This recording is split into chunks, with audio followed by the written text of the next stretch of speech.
আসসালামু আলাইকুম। মাননীয় প্রধানমন্ত্রী বঙ্গবন্ধু কন্যা শেখ হাসিনার একটি আপডেট দেওয়ার জন্য আপনাদেরকে এই ভিডিওটি করছি।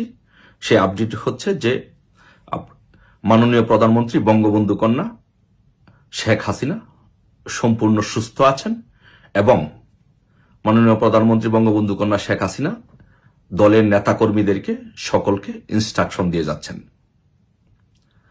সো মাননীয় প্রধানমন্ত্রীর বিষয়ে কোনো গুজবে কেউ কান দিবেন না এবং কোনো ষড়যন্ত্রে কেউ কান দিবেন না। ইনশাল্লাহ আল্লাহর রহমতে আমাদের নেত্রী মাননীয় প্রধানমন্ত্রী বঙ্গবন্ধু কন্যা শেখ হাসিনা সম্পূর্ণ সুস্থ আছেন এবং দলীয় নেতাকর্মীদেরকে ইনস্ট্রাকশন দিয়ে যাচ্ছেন এবং উনি সবাইকে, দেশবাসীকে সবাইকে আহ্বান করেছেন এবং ইন্টারন্যাশনাল কমিউনিটিকে, বিভিন্ন দেশকে আহ্বান করেছেন যে দেশের মানুষের ক্ষতি হোক বা দেশের মানুষের ক্ষতি হয় বা দেশের ক্ষতি হয়, এইরকম কোনো কাজ যেন না করা হয়। বঙ্গবন্ধু কন্যা শেখ হাসিনা বলেছেন যে উনি এই দেশকে ভালোবাসেন, দেশের মানুষকে ভালোবাসেন। সো দেশের মানুষের ক্ষতি হোক বা এই দেশের ক্ষতি হোক, উনি কখনো সেটা চান না। যদিও ওনার বাড়িটি ধানমন্ডি 32 নম্বর সহ ওনার বাড়িঘর এবং ওনার পরিবার সবই শেষ হয়ে গেছে, ওনার জীবনে আর কোনো কিছুই বাকি নেই। তারপরেও উনি বলেছেন, ইন্টারন্যাশনাল কমিউনিটিকে বলেছেন এবং বাংলাদেশের জনগণকে বলেছেন, আহ্বান করেছেন যে দেশের ক্ষতি হোক এমন কোনো কাজ যেন না করা হয়। উনি দেশবাসীর কাছে দোয়া চেয়েছেন, ওনার সবাই দেশবাসী ওনার জন্য দোয়া করবেন, উনি যেন বাংলাদেশে ফিরে আবার দেশের উন্নয়নের জন্য যেন উনি কাজ করতে পারেন। এবং আমরা আরেকটি সংবাদ শুনেছি, এটা সত্য কি মিথ্যা সেটি জানি না, যে আমরা একটি সংবাদ শুনেছি যে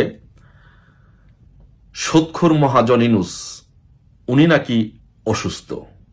সুদখোর মহাজন ইউনূস নাকি ডিমেনশিয়ায় ভুগছেন।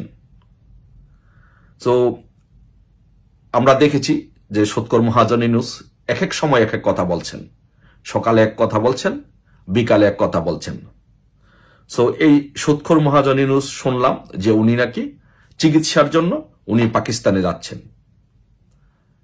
আর এই সুদখোর মহাজন ইউনূসের অনুপস্থিতিতে ডাস্টবিন শফিক এখন দেশ চালাচ্ছেন। তো ডাস্টবিন শফিক এখন সব কাজ করছেন, ইউনূসের সব কাজ করছেন এখন ডাস্টবিন শফিক। মনে হচ্ছে যে ডাস্টবিন শফিকই প্রধান উপদেষ্টা সকল দায়িত্ব পালন করছেন। আর ডিমেনশিয়া রোগে ভোগার কারণে এই সুদখোর মহাজন ইউনূস উনি চিকিৎসার জন্য শুনলাম যে পাকিস্তানে যাচ্ছেন। সত্য মিথ্যা এটা কতটুকু জানি না, বাট এই কথাটা আমরা শুনছি। সো আমরা চাই যে এই দেশ ভালো থাকুক। বঙ্গবন্ধু কন্যা শেখ হাসিনা বলেছেন যে এই দেশের মানুষের জন্য আমি কাজ করতে চাই, আমার বাবা এই দেশের মানুষের জন্য জীবন উৎসর্গ করেছে, আমিও দেশের মানুষের জন্য জীবন উৎসর্গ করতে চাই। তাই সকলকে বলবো যে বঙ্গবন্ধু কন্যা শেখ হাসিনার জন্য এবং তার বোন শেখ রেহানা সহ তার পরিবারের জন্য সকলে দোয়া করবেন। ওনারা যেন সুস্থ থাকেন, ওনারা সুস্থ আছেন এবং ওনারা যেন সুস্থ থাকেন, ওনারা যেন দেশ ও জনগণের সেবা করতে পারেন। প্রধানমন্ত্রী হিসেবে বাংলাদেশে এসে যেন আবারও দেশের উন্নয়নের এবং অগ্রগতির যাত্রার যে কাজ ছিল সে বাকি কাজগুলো যেন ওনারা সম্পূর্ণ করতে পারে। সবাই ভালো থাকবেন। জয় বাংলা, জয় বঙ্গবন্ধু।